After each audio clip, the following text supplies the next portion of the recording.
صدر محترم اور عزیز ساتھیوں،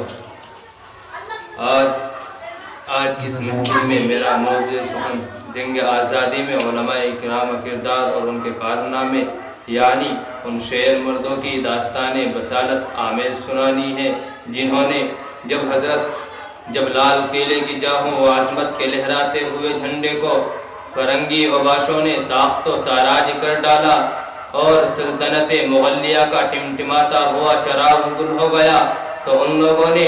بربریت کا جال پھیلا دیا، ظلم و ستم کی داستانیں رقم ہونے لگی، وحشت و بربریت کا ننگا ناچ ہونے لگا۔ وہ ہندی مسلمان جو ہزاروں سال سے اسی ہندوستان کے اندر اپنے ایمان و یقین کے باغ بہار کو قائم کیے ہوئے تھا، جو روز اول سے قرآن و سنت کی خدمت کو اپنی زندگی کا سرمایہ گردانے ہوئے تھا، جو قال اللہ و قال رسول کی صدا سے اس بزم فانی کو جاویدانی عطا کیے ہوئے تھا، جب ان کے سینوں سے قرآن سنت کی بہاروں کو مٹانے کی کوششیں ناپاک ذہنیت کے حامل ظالم و جفا پیشہ انگریز کرنے لگے، تو علماء اور مشائخ خانقاہوں اور مدرسوں سے نکل کر میدان جنگ میں آ گئے اور اس حکومت کے سامنے دیوار آہنی بن کر کھڑے ہو گئے جو یہ کہتے تھے کہ ہماری حکومت میں کبھی سورج نہیں ڈوبتا۔ حضرات گرامی، باطل طاقت و حکومت کا مالک تھا، اسی لیے حضرات گرامی باطل طاقت و حکومت کا مالک تھا، اسی لیے اپنی طاقت کو میدان میں لایا اور لاکھوں اہل ایمان کو تہہ تیغ کر ڈالا۔ نہ جانے کتنے قتل و غارت ہو کر اپنے بچوں کو یتیم کر گئے، عورتیں بیوہ ہو گئی، مال و دولت چھینا، زمین قرب کر لی گئی، مگر وہ لوگ اولاد کو قتل کر دیا گیا۔ سب کچھ ان لوگوں نے برداشت کیا، مگر اپنے من میں ڈوب کر وہ سراغ زندگی پا گئے۔ حضرات گرامی، میں ابتدائی جنگ آزادی کا ایک واقعہ سناتا ہوں جس سے معلوم ہو جائے گا کہ ہمارے علماء کرام نے جنگ آزادی کس لیے لڑی۔ جب انگریز نے مسلمانوں کی تباہی و بربادی کو عام کرنا چاہا، جس کا نام تاریخ نے رنجیت سنگھ رکھا تھا، اس نے پنجاب کا گورنر بن کر مسلمانوں کے خون سے ہولی کھیلنی شروع کر دی۔ اس نے پنجاب کا گورنر بن کر مسلمانوں کے خون سے ہولی کھیلنی شروع کر دی،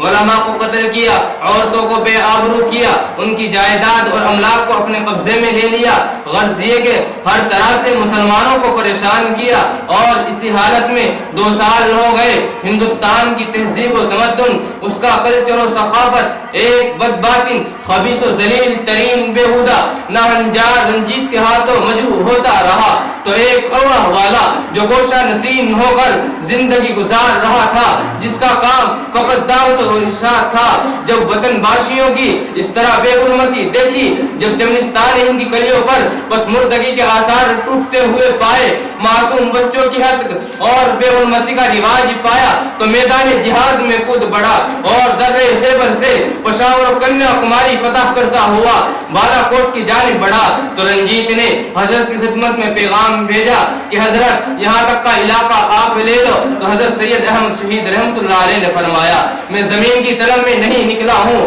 مجھے مال و جائیداد کی تلاش نہیں ہے، میرا یہ قدم دین اسلام کی حفاظت کے لیے اٹھا ہے، میرا یہ قدم کوئی طاقت پیچھے نہیں کر سکتی، میرا یہ قدم وحشت و بربریت کو ختم کرنے کے لیے اٹھا ہے، میں نے اپنا قدم ظلم کے خلاف اٹھایا ہے، میں انصاف کی تلاش میں ہتھیلی پر جان رکھ کر پھر رہا ہوں، میں نے گھر بار اور وطن کو اور خاندان کو اور بیوی بچوں کو اس لیے چھوڑا ہے کہ مظلوموں اور بے قصوں کو انصاف دلاؤں، میرا یہ قدم کوئی طاقت پیچھے نہیں کر سکتی، یا تو زمین کے اوپر امن امان قائم ہوگا یا تو زمین پر محبت اور اخوت کی بادیں باہر آئیں گی، یا میں اپنی جان مساوات کی خاطر شورائے ہند کے حوالے کر دوں گا۔ یہ فرمایا اور میدان کارزار گرم ہوا، مگر مقامی لوگوں کی غداری کی بنا پر حضرت سید احمد رحمت اللہ علیہ کو شہید کر دیا گیا اور وہ امن کی تلاش میں اپنی جان آخری کے حوالے فرما کر رخصت ہو گئے، ان کے بدن کے ٹکڑے ٹکڑے کر دیے گئے، مگر مذہب و ملت پر، وطن کی عزت و آبرو پر کسی طرح کی آنچ نہ آنے دی۔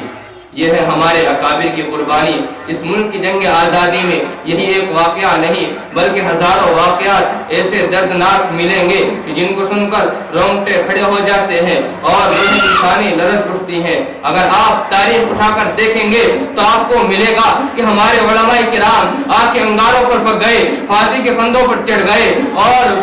دار کو اپنا ٹھکانہ بنا لیا۔ ہمارے اکابر نے مولیوں کو سینوں پر مسکرا کر کھا لیا۔ جب کوئی جلاد تلوار چمکاتا ہوا نظر آیا تو نظر سے نظر ملائی اور یہ کہتے ہوئے تلوار کے نیچے اپنی گردن رکھ دی، خوشا وقتے کہ میری موت تیرے کوچے میں آ جائے، خوشا وقتے کہ میری موت تیرے کوچے میں آ جائے، یہی تو زندگی کا آخری ارمان ہے ساتھ۔